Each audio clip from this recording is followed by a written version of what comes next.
Welcome, everybody. I'm Marc David, founder of the Institute for the Psychology of Eating. We're back in the Psychology of Eating podcast. I'm with Armine today. Welcome. Hello, hi. Hi, I'm so glad you're here. I'm glad we're doing this. In case people tuning in are new to this podcast, we're meeting for the first time right now, and we're going to have a session together and see if we can do some good work and make some good things happen. So Armine, if you could wave your magic wand and if you can get whatever you wanted with food and body, what would that be for you? The main thing, I've been thinking about this a lot, but the main thing would be to be able to listen properly to my body, to know what it really wants me to give it food-wise specifically. I keep thinking about how you said the high-fat diet. It feels like ever since I can remember, I've been told what to eat. And I'm at the point of not knowing what is really good for me. Am I going with bad and good food, or am I doing it for the body? I'm not, I wish I could be more in touch with my body in that sense of knowing. Yes. There's a lot of nutritional confusion that we can have because there's so many different experts and so many different books, and there's so much different information telling us what to eat. So if you could wave your magic wand, you would be more listening to your body. Anything else for you? Anything else? It's interesting because a lot has changed in the past few years. So maybe to be more relaxed with myself, because I have MS and I have a lot of body pain and lots of joint pain. My work is very physical. Everything that goes wrong with me, every pain that I have, I'm constantly blaming myself, blaming not for me for not eating the right food. So this psychological battle between me and me, I would like that to not be there either. So that would be good. To be able to kind of say, okay, maybe it is stress. Maybe it has nothing to do with the foods and stuff. Maybe I am going through something. But I just keep blaming myself, keep saying, oh God, you should be doing this. You're not doing this. Why aren't you doing this? So this kind of is constantly in my head. So that put down, putting myself down, I would like not to be there. So to trust myself, I guess. So how to learn to be with MS and trust yourself and not go into blame or guilt or self-attack if you have an outburst or have a symptom, and somehow make it your fault for having that symptom. Yes. How do you feel about your weight? Okay, so it's a bit of a long story, but I'll just say the last part and then maybe we can go back, because I've been battling since I can remember. My mom was always kind of very much into weight and everything. But what happened is about 7-8 years, 2014, I was referred to eating disability clinic, and I completely stopped dieting because, thankfully, the nutritionist told me you're not allowed to restrict, you're not allowed to diet, and I just stopped, and it was fine. And that's when I started doing the transformation, and that's what helped me, your programs. And I was overweight, but I was happy. And for the first time in my life, I stayed exactly the same weight for the past 7-8 years, same size, even though it was a big size, but at least it had never happened before. Either I was on a diet losing the weight or binging, putting it on, never on the same thing. Until in 2021, I was getting a lot of, I make cakes for a living. So I'm on my feet a lot, and I'm doing a lot of rolling and a lot of kneading, and my back was giving me a lot of problems and being on my feet a lot.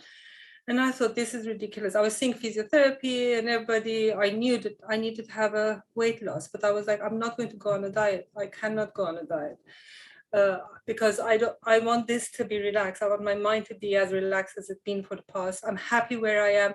And I was very healthy, actually, in a sense of I have nothing, my blood pressure, my sugar level, everything was just normal, cholesterol and stuff. So in the end, I made a decision to have a have a weight kind of reduction operation. So I had a gastric sleeve operation in the July of 2021, 22nd of July. It's not 2 years yet.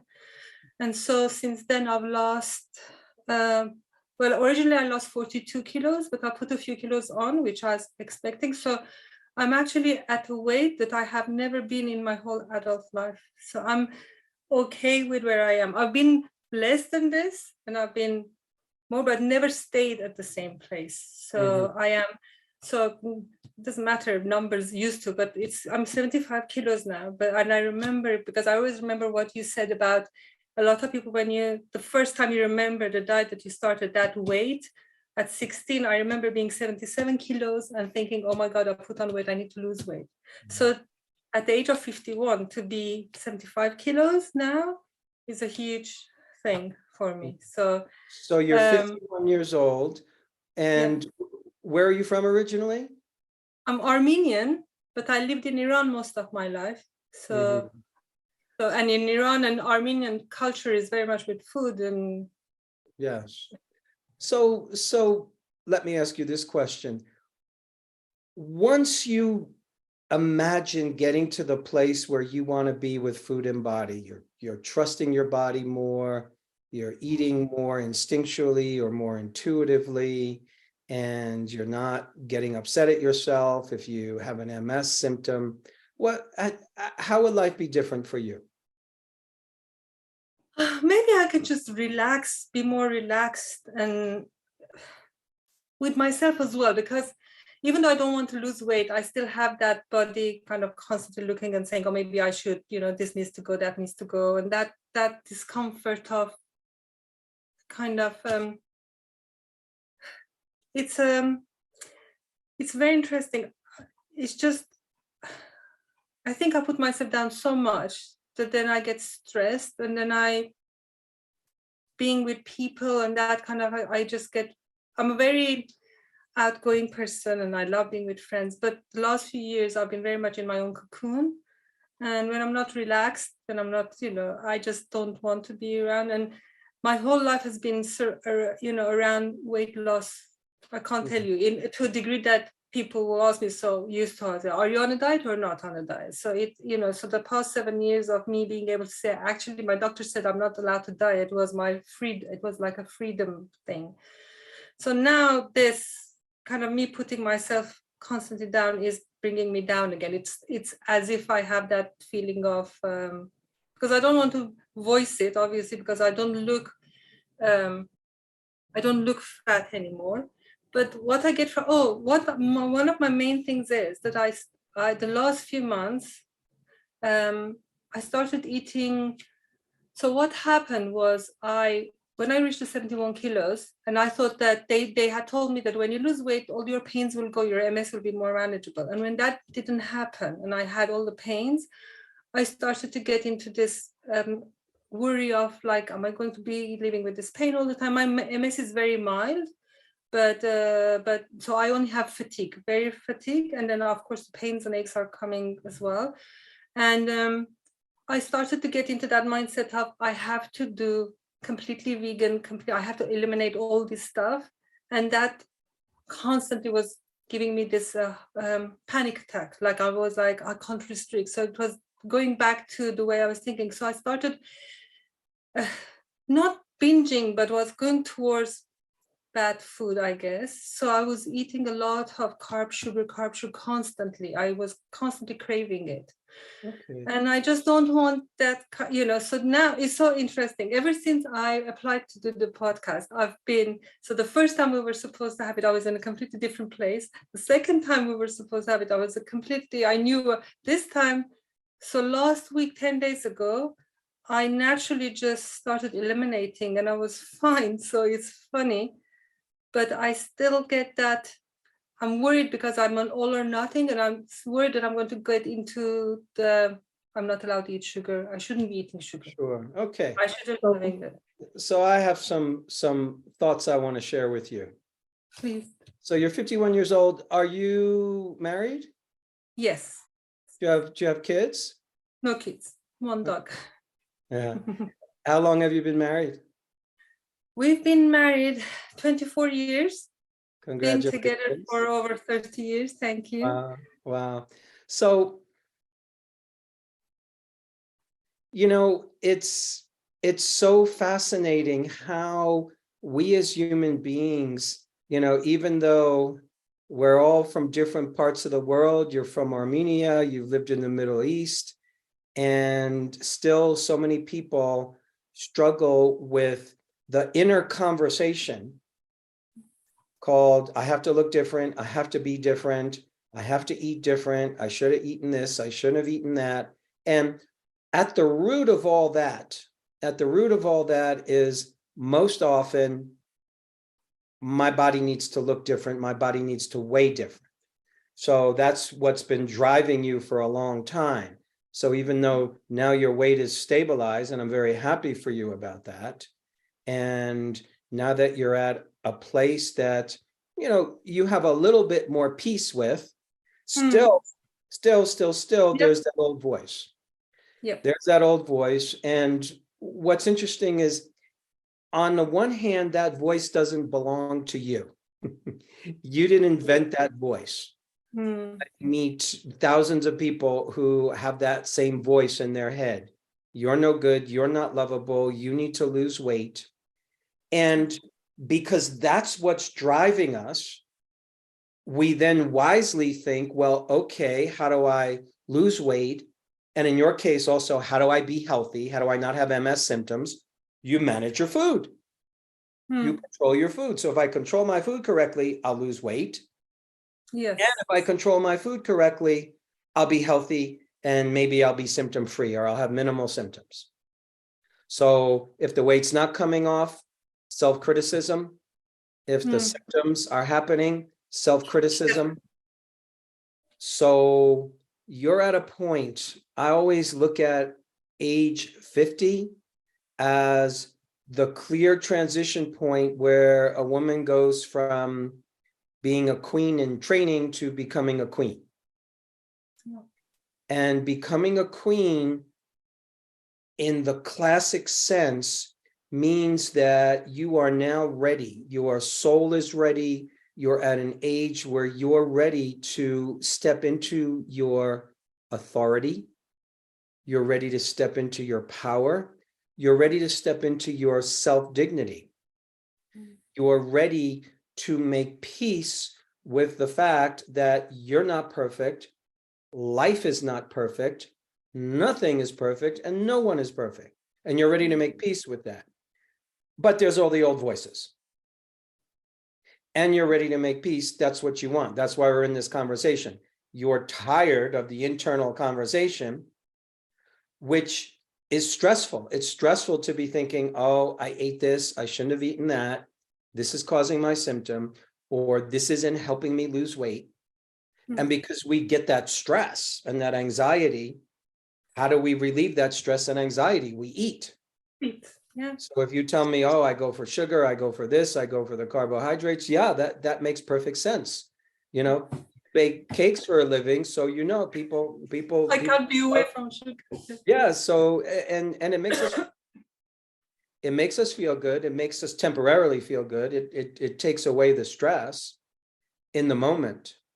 So, but all of that stress is caused because we've adopted a certain kind of thinking. So what I want to suggest is that your new job, your new task is to step into your queenhood and begin to imagine how a queen treats herself. So a good queen sits on her throne and accepts herself. She's not looking around and saying, oh, I need to look like her, or she's prettier than me, Yeah. or oh, I need to lose weight so I can be fit like that person. No, there's no competition at this point. You're past that. Yeah. And it's time to let go of the self-attack. So the self-attack it's like a habit. It's automatic, it's unconscious, it's repetitive. So you don't have to wake up in the morning and say to yourself, oh, I need to remind myself to be self-critical today, and I need to remind myself to self-attack. No, it just does itself. So your job is to start to monitor that in a whole different way and notice it and stay in yourself. Yes. Stay in your body and breathe yourself into your body, and notice as soon as you start to go into your head. Because I think for you, what happens is as soon as you start to think about these things, all the energy comes into your head, all the energy goes into your mind, and you start thinking all these thoughts that are unhelpful for you. And they gain a momentum, and they have a power. So the first thing you said to me when I asked you if you could wave your magic wand, you pretty much said, I would trust my body more. So that to me is the key attribute of a queen. She trusts her body, which means you trust life. It doesn't mean the body's going to be perfect, because it's not. We're all going to die. We all have symptoms. Exactly. So it's trusting life. It's trusting your body, but at the same time, it's learning to inhabit your body. The moment you go into fear and self-criticism, you're leaving your body a little bit. You're leaving your body and you're going into your head. And when you go into your head, it gets all confusing. So a good tool would be, as soon as you find yourself with the internal conversation that's moving too fast and that's self-critical, just take some deep breaths. Yeah. And literally breathe yourself into your body and do your best to let go of thinking.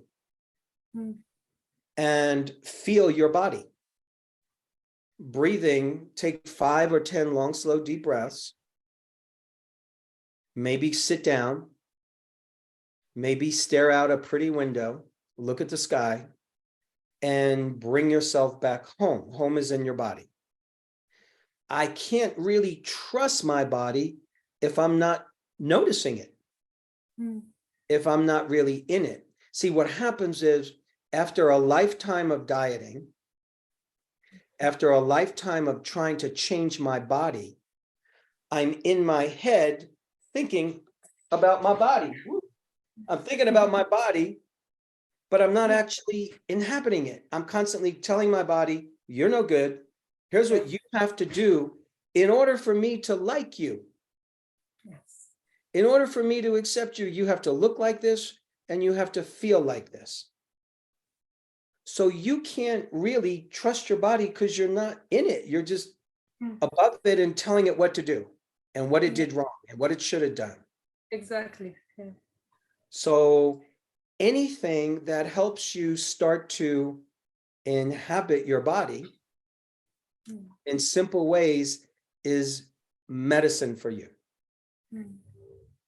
What do you like to do that just helps your mind get a little more quiet and helps you feel like you're happy to be in your body? What helps you do that?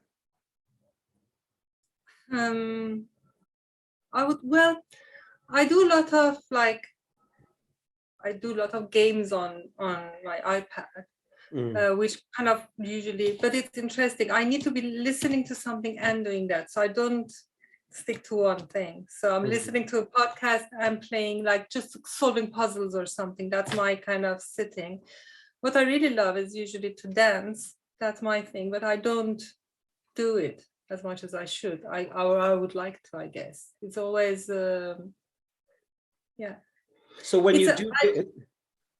you do dance, are you doing it just in your house, your apartment, by yourself, or? If I do, well, this is the thing. This is it's interesting. I feel, I will add later on, but I feel I've lost a lot of myself in the past, maybe even 20 years, 30 years, I guess, for different reasons. And dancing is one of those things I really love, but I used to say I want to go and kind of dance classes or stuff, and I didn't. But then if there's the music on, no matter where I am, what I am, I'll move.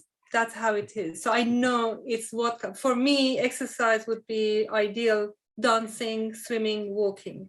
But here, ever since I've been in London, it's been mainly just the walking whenever I've been able to do it, when the weather's been okay. And the past 3 years, after the pandemic, I had a cake shop in a very good area of London. And and it had been there since 1981.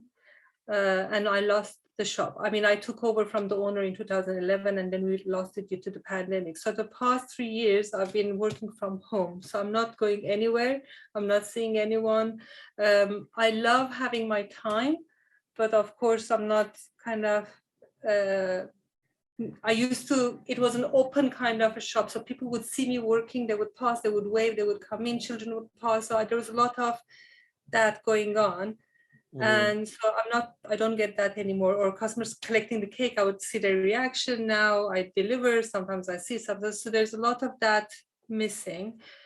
There's a few things happen. My husband also is, he's a kidney transplant patient. He's had kidney problems since he was 10. He was on dialysis when we met. And his health has not been well the last few years. His eyes are playing up, his knees have problems. I've had a lot of that stress. So I'm the main bread earner. So it feels like, so now the kidney, it's almost 19 years since he had the transplant, and it looks like it's giving up. So he might start dialysis. So that's been a big down in our house,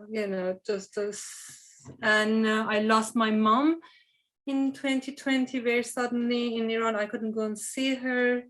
I don't know if I've got that out of me. I used to FaceTime with her every day. And actually, so with mom is from ever since she would be, when I was younger, she would always say, you're so kind, you're lovely, you're so good-handed. If you were just a little bit thinner, then you would be. That's how I grew up, unfortunately, with her. So that was our thing. And now it's interesting because I solved it with her. I did explain that you had an effect on me. And then I was surrounded by women who were always talking about weight and everything. And my weight was always a thing.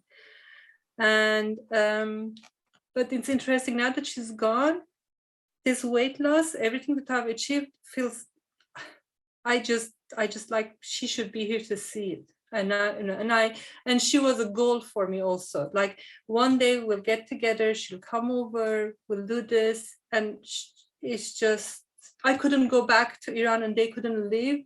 So I had to witness her being diagnosed with cancer and passing in 40 days, not being able to connect.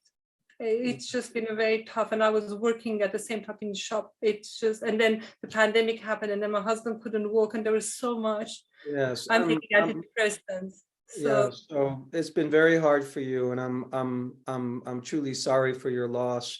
Okay. I know what that's like. And isn't it amazing how life as we get older, it doesn't necessarily get easier.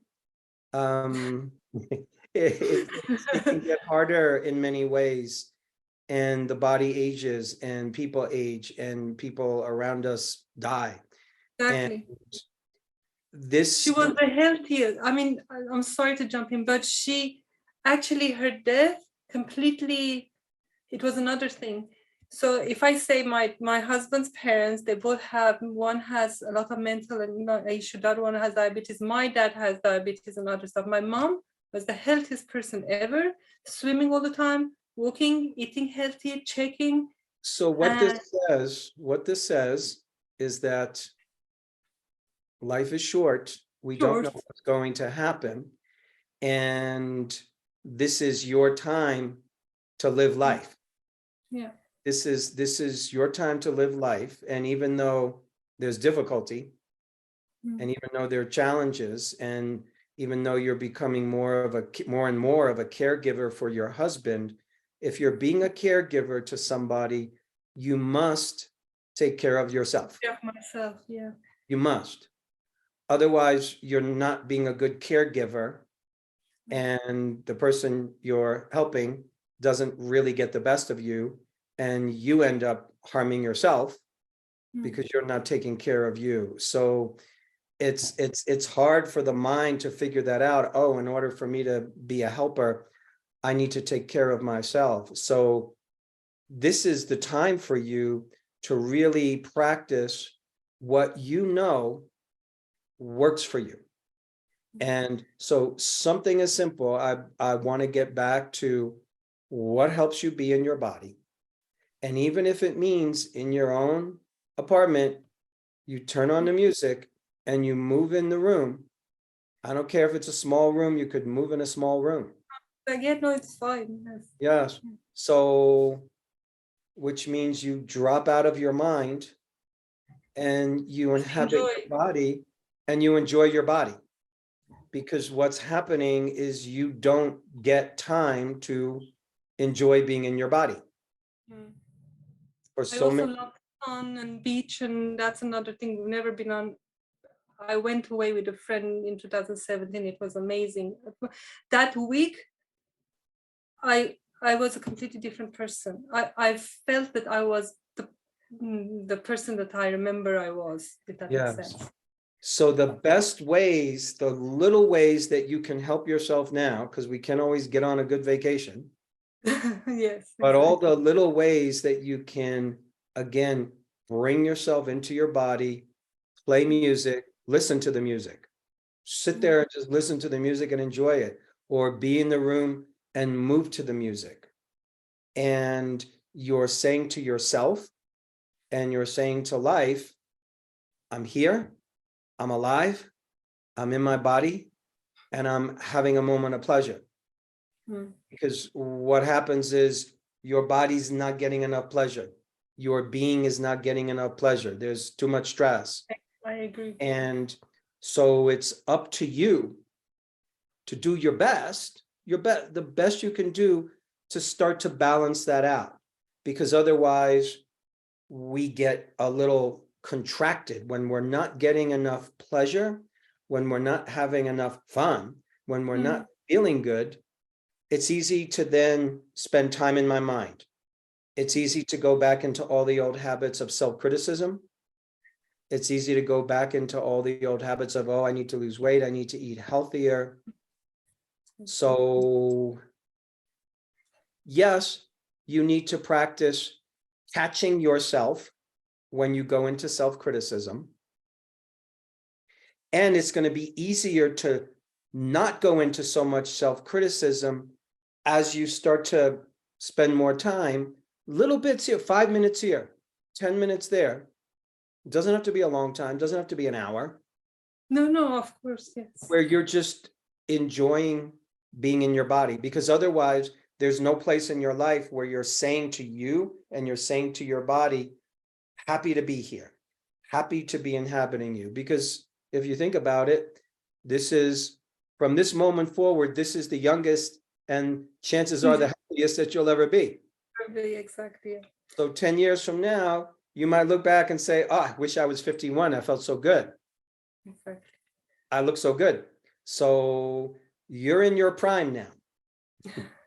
You're in your prime, meaning you have more experience in life than you've ever had. Mm-hmm. You're wiser than you've ever been. Yes, you've had a difficult road these last number of years. So things have been difficult. And now's the time to start coming home to yourself. And the way we come home to ourselves is we don't attack self. We don't criticize self. And that's a commitment. It's no different than, you wouldn't say to your husband, you wouldn't be criticizing him all day long for not being healthy. You wouldn't say to your best friend, I'm not going to love you unless you lose weight. You wouldn't say to your good friends, oh, you ate that, I'm going to judge you and I'm not going to like you anymore until you fix your diet. No. So if you wouldn't say it to somebody you care about, don't say it to you. Yeah. That's a practice. It's a practice. It's something you put your attention onto, because otherwise we just keep doing it. So the It way, becomes a habit, as you're saying. yes. So the way you break that habit is by the ways I'm suggesting. So you catch yourself when you're doing the habit, because when we're doing the habit, it's automatic, it's unconscious. A part of us is not present. A part of us goes to sleep when we self-criticize. Yes. So you have to learn to stay awake. And it's literally reminding us of, oh, stay awake, or meaning don't go there. I'm going to treat myself with more kindness and more dignity in this moment.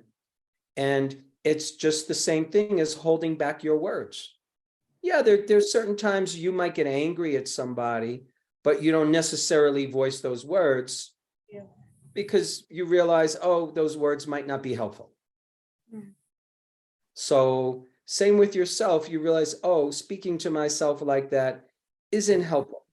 So it's actually learning to harness your mind. It's learning, because think of your mind, it's like a tool. And you learn how to use the tool better and better. So when you bake a cake, your mind is focused. Here's what I have to do. Here's the recipe.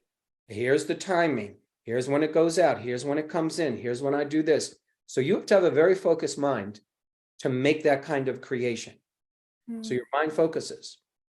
Now, what happens is when it comes to food and body, a lot of times the mind gets unfocused because of the old habit, and we let the bad voices come in.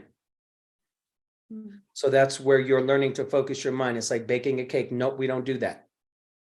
Yeah. Here's how. That's not a thing I enjoy, actually, baking and specifically decorating, because there's a lot of artistic. That's the kind of cakes I make, very like 3D. So that's when I'm doing that, everything else just kind of vanishes. But lately, that's been a struggle as well. Yeah, but yeah, I can see. So the more time you give yourself to feeling good about living in your body, because think about it, most of your life, the messages have been, the message came from your mother, your wonderful daughter, all these great qualities. If only you could lose more weight, then you'd be perfect. So as a child, we take that in as it's a truth. We take that in like it's a religion. I have to do this in order to be a good girl. I have to do this in order to be loved. So in many ways, what you're doing is, and I'm not blaming your mother because that's what she was taught. Yes. Her mother was a seamstress and actually told the girls, there were 3 girls, that if they don't keep thin, they wouldn't be getting any dresses. Yes. So generationally, there's been this unfortunate belief passed down that you won't be loved and you won't be valuable unless you look a certain way. So one of the great gifts you can give to your mother and to all the women that came before her is to change that for you, change that for yourself. Break the cycle, as they say. Yes, break that cycle and allow yourself to be in the body that you're in, that life has given you. And this is my body. And trust, let's come back to trust for a second. I often think that there's 2 kinds of trust. Maybe there's more. One kind of trust is the trust that gets created from relationship, from familiarity. So you trust certain people in your life because you know them and they've proven themselves and you know how they're going to behave and respond. And so there's a certain trust that comes just from familiarity with somebody. Oh, I know I can trust this person. And there's other situations where, oh, I don't know, if you go into a taxi, you don't know the taxi driver. And in that moment, you trust that this person is not going to crash the car.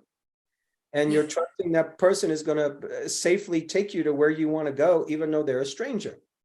So you're granting them trust. So when it comes to your body, because you haven't really trusted your body, because you've been taught your body's not a good place. It's not okay. It's not acceptable. I can trust my body when it's good. I can trust my body when it weighs less, or I can trust my body when it has no symptoms. So learning to trust your body is really granting your body trust, but more than that, it's granting your life more trust. Meaning, even if I eat a food and get a bad MS symptom, I'm going to trust that I'm not going to attack myself.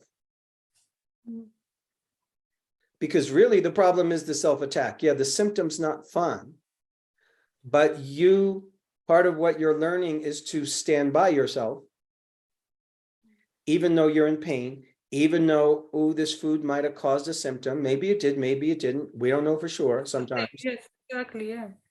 So I'm just going to trust myself. I'm going to trust my life that I'm doing my best. And self-attacking doesn't do anything. It doesn't help. It doesn't make anything better. Criticizing doesn't make anything better. And doubting your life doesn't make anything better. You're doing your best to read your body and to understand what to eat.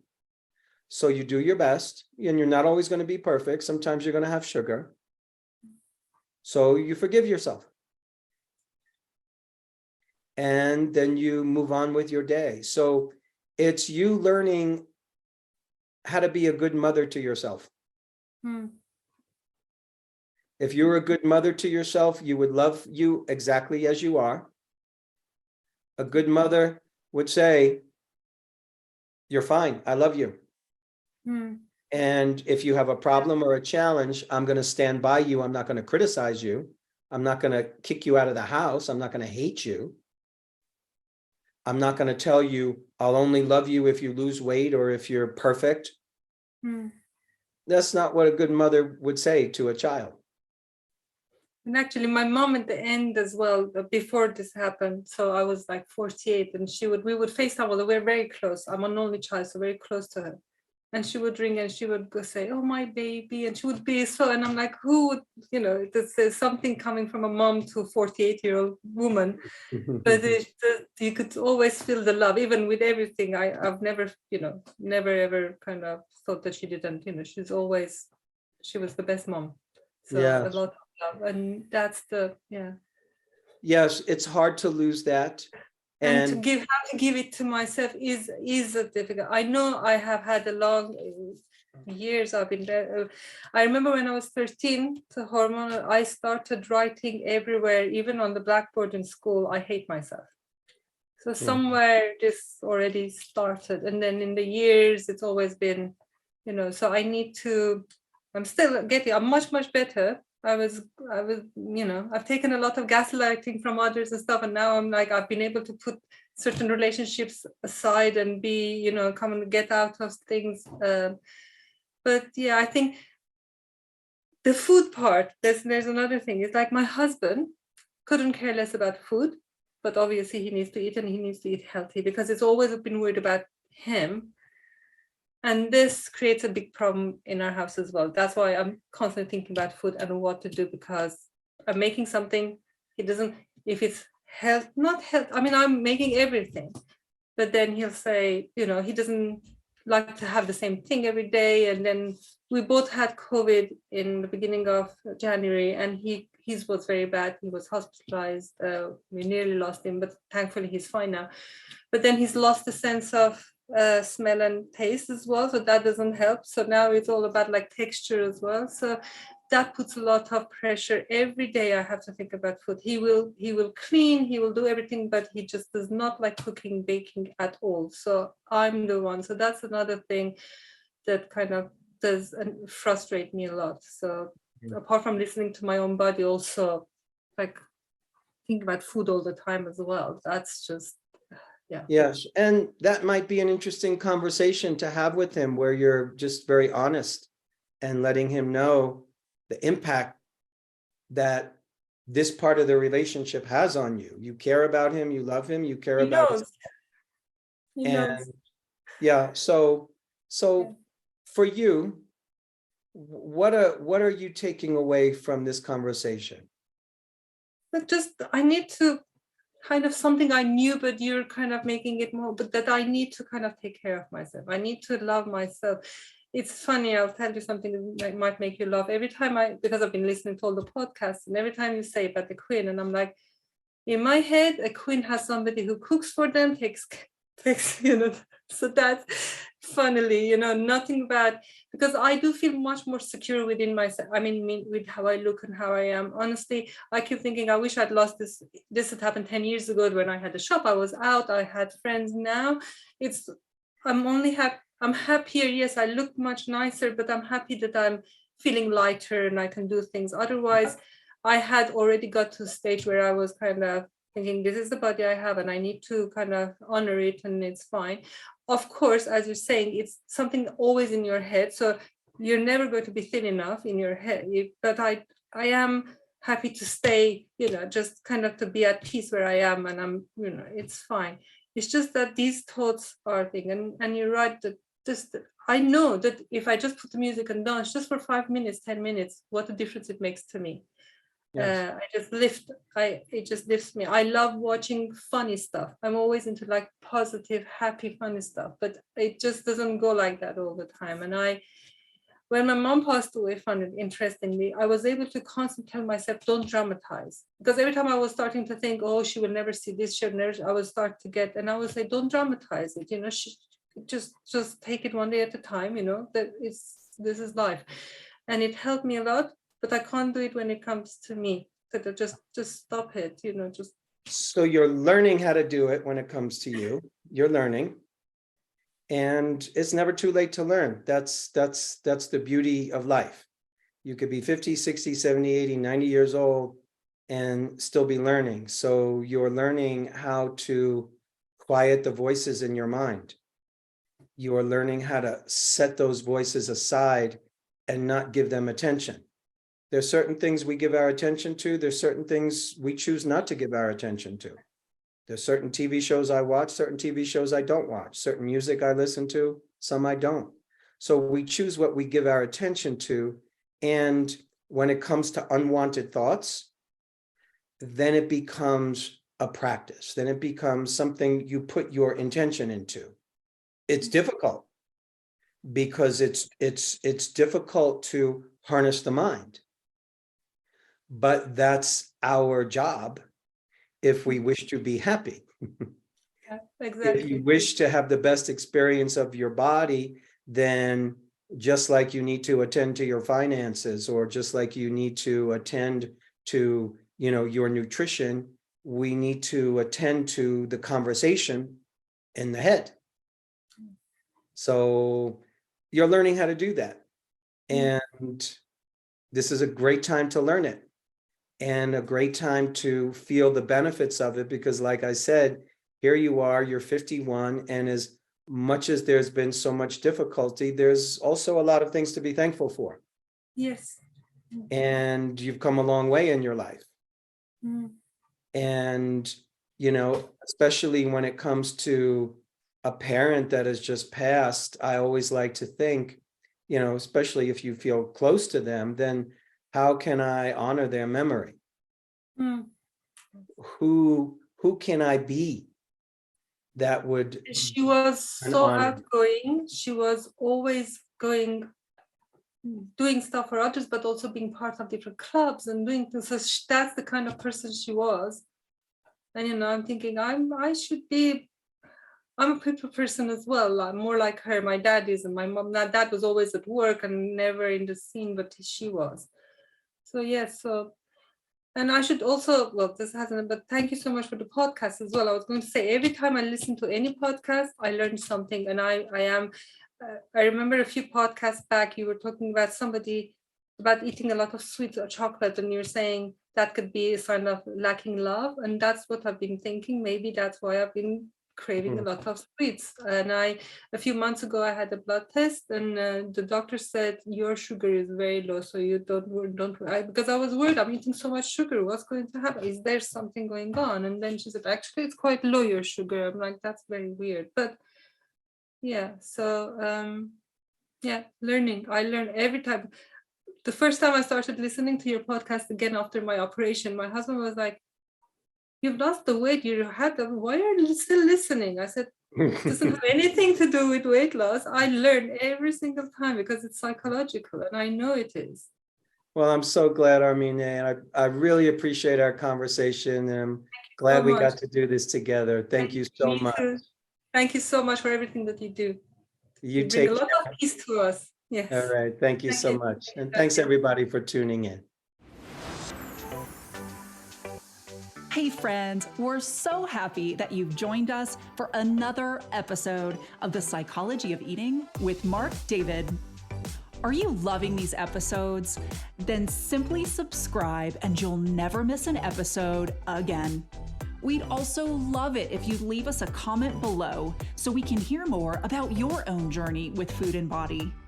And if you're curious about what we offer at the Institute for the Psychology of Eating, including our internationally acclaimed coach certification training that's rooted in dynamic eating psychology and mind-body nutrition, please head on over to our website, psychologyofeating.com. Until next time, take care. And remember, having the body you want starts with loving the body you have.